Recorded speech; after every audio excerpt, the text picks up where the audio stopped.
L'affaire provoque bien des remous au sein du Tavini Huiratira. Les représentants Bleu Ciel se sont réunis vendredi dernier et s'opposent à la nomination de Yann Jambé à la tête de l'OPH. Sa condamnation au civil entache les valeurs de probité du parti. Vous l'avez entendu hier soir, le président Broderson tranchera à son retour, en l'occurrence ce soir, à moins que Yann Jambé n'ait déjà pris une décision. Le point avec Laïna Tetouanoui et Jérôme.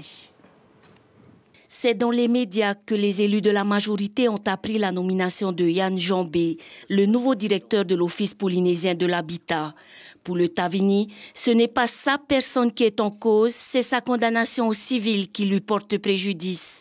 La polémique enfle même au sein de la majorité. On laisse toute attitude au président de prendre ses décisions de nomination.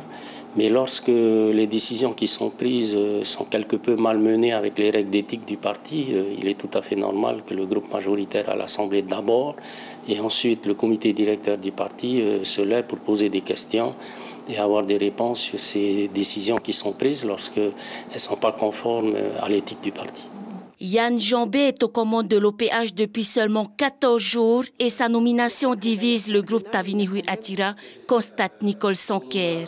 Pour l'élu du centre, la probité tant prônée par le parti Bleu Ciel est remise en cause. Mais il doit y avoir des points de divergence. Moi, ce que je trouve regrettable, c'est que ça passe par la presse pour exprimer ces divergences, alors que moi qui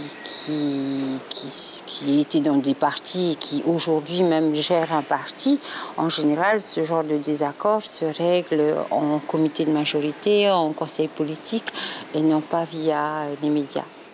Tepuaraur Iter Itehei pour le Tapura Huiratira a adressé une question écrite au président du pays. Elle s'interroge sur l'obstination de Moïse Broderson à nommer Yann Jambé, mais aussi sur la gestion du pays. Parce qu'on a un président de la Polynésie qui nomme un directeur d'établissement public, c'est sa prérogative, mais à côté de ça, on a une majorité à l'Assemblée de Polynésie et dans leur conseil politique qui lui demande de démettre ce monsieur-là. Donc aujourd'hui, qu'est-ce que le président va faire? Et finalement, l'autre question, c'est qui dirige ce pays? Est-ce que le président va maintenir sa décision? C'est sa décision.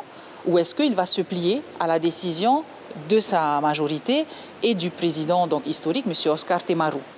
Selon nos informations, Yann Jambé aurait déposé sa démission, une affaire qui risque de diviser encore un peu plus la majorité.